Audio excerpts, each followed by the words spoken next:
ચૂંટણીને લઈ વડોદરા શહેર પોલીસ એલર્ટ. વડોદરાના મુખ્ય માર્ગો ઉપર કડક વાહન ચેકિંગ. કોઈપણ ગેરકાયદેસર હેરાફેરી કે ગુનેગારોને રોકવા પોલીસ સતર્ક બની.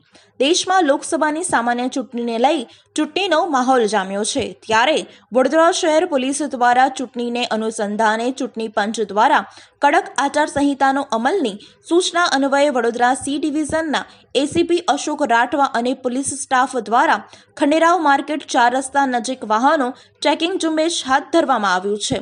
સી ડિવિઝનના એસીપી અશોક રાઠવાએ જણાવ્યું હતું કે વડોદરા શહેરમાં ચૂંટણીલક્ષી આચારસંહિતા હોય, જેને અનુસંધાને વડોદરા શહેરમાં ફૂટ પેટ્રોલિંગ તેમજ વિવિધ વિસ્તારોમાં 25 જેટલી ટીમોની રચના કરવામાં આવી છે.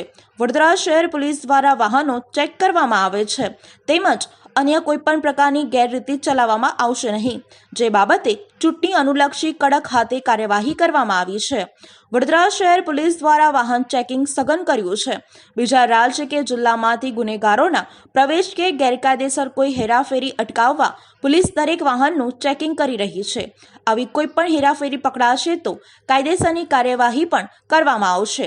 વડોદરા શહેરમાં કુલ 25 ચેકપોસ્ટ તૈયાર કરવામાં આવી છે, જે તમામ ચેકપોસ્ટ પર પોલીસ ટીમ તૈનાત કરવામાં આવી છે.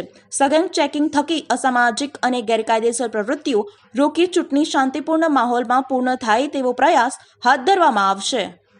આગામી લોકસભા 2024 જે ઇલેક્શન યોજાવાનું છે, તેના જાહેરનામાથી 16/2024ના રોજ ઇલેક્શન કમિશન દ્વારા પ્રસિદ્ધ કરી દેવામાં આવ્યું છે અને એના અનુસંધાને સીપી સાહેબની સૂચનાથી શહેરના વિવિધ પોઈન્ટ પર વ્હીકલ ચેકિંગ પોલીસ દ્વારા કરવામાં આવી રહ્યું છે.